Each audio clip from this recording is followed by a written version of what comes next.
these trident support structures down here at the river level. This is the Bank of America Tower.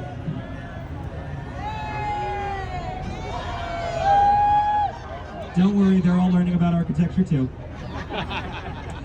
The Bank of America Tower, if you are a Bank of America customer, you helped pay for this building. Look at your baby, isn't it cute?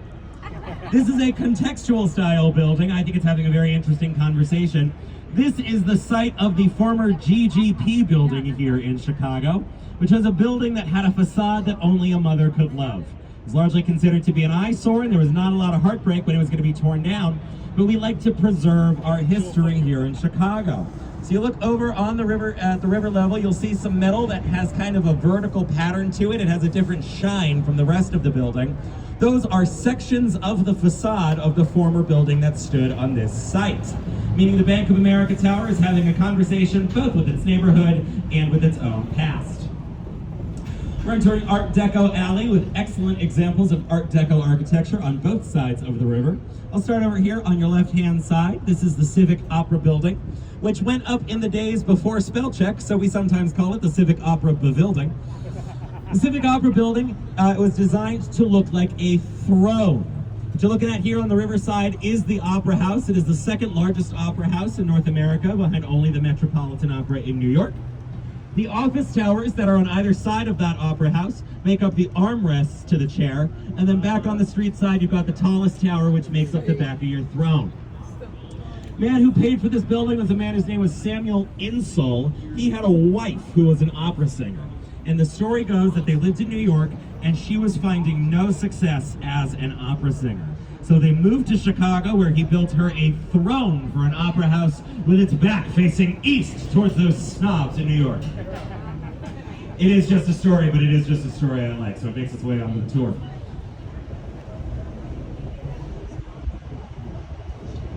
I'll bring you through a decade-by-decade look at some Chicago-style modernism buildings. There are 4 buildings that'll be back to back to back to back, all over here on the right-hand side of the boat. I'll start with these 2 black box buildings here. They are twins of each other. These are Gateway Center 1 and Gateway Center 2.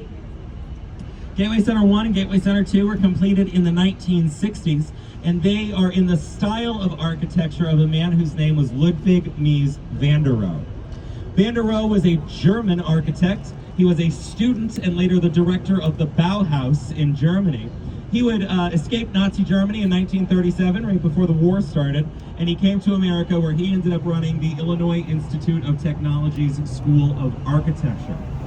Now, the Bauhaus were modernists, and Van der Rohe's style of modernism is a style we call black box modernism. You'll never guess where it gets that name from. What you're meant to be looking at here on these buildings is the height that they can be built to, the structure of the building, as well as the good work that's happening on the inside. And they didn't want to bury all of that behind decoration. And so as you look at the building, you might think that they're a little plain looking nowadays, but these went up in the 1960s, after decades of things like the Great Depression and the Second World War, when there was not a lot of construction happening here at home. And so when these went up in the 60s, they would have looked almost a little bit space-agey. As we flip towards the 1970s, you might be jonesing for something a little bit more exciting than a black box. Well, I'll let you be the judge of that. It's coming up into your view on your right-hand side. It's Gateway Center 3, which is a white box. Ooh, Gateway Center 3 is in the style of architecture we call the international style. The internationalists were getting nervous. They thought that buildings had too much personality, that there was too much going on, and that we were losing sight of what they were built for. So they wanted to put up office towers that could be used as office towers forever and ever, amen. If I blindfolded you and spun you around a couple times and had you guess where on earth you were based on that building alone, you might have a hard time coming up with Chicago. That's because there's almost definitely a building somewhere close to where you live that looks just like that one. And that was kind of the point. Finally, we got to the 1980s with Gateway Center 4, which is up here on your right-hand side. It's got that curve in the building. You might look at that building and say, Dylan, that is a black box. You can't trick me. I say nay, nay. With the curve that matches the curve of the Chicago River, along with the green tint of the windows, that is a 1980s contextual style building. Now the poor folks at 300 South Backer Drive used to listen to tours go by every single day and no one ever talked about their building. And so a couple years ago, they put up this mural of the Chicago River, complete with red "You Are Here" marker up there near the top, in a thinly veiled attempt to get me to talk about the building. And would you look at that, it worked.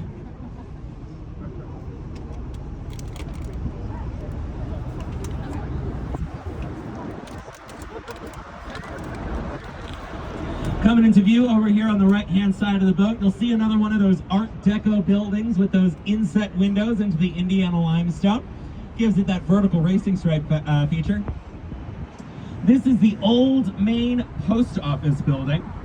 If you've seen The Dark Knight with Heath Ledger, that was partially filmed at this building.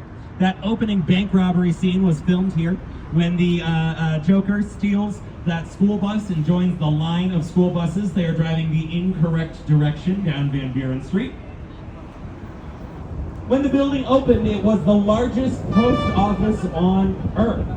Chicago was home to companies like Sears and Roebuck and Montgomery Ward, which were catalog businesses, and so you needed a giant post office to deal with all that mail. The Old Maine Post Office is so large that a 6-lane highway drives right through the center of it. Ida B. Wells Drive, which is directly in front of us, it's on this bridge, it's right in front of us now, carries on through the tunnel that you can see the top of over there in the middle of the building. Now, the United States Postal Service would find that this building was too vertical to be useful forever. They were spending too much time moving mail around in elevators, and so they would sell the building back in the 1990s. It was purchased in 2008 by developers, and in 2016 it reopened as corporate office space. It's currently home to buildings like, to companies like Walgreens, PepsiCo, and Uber right here in Chicago.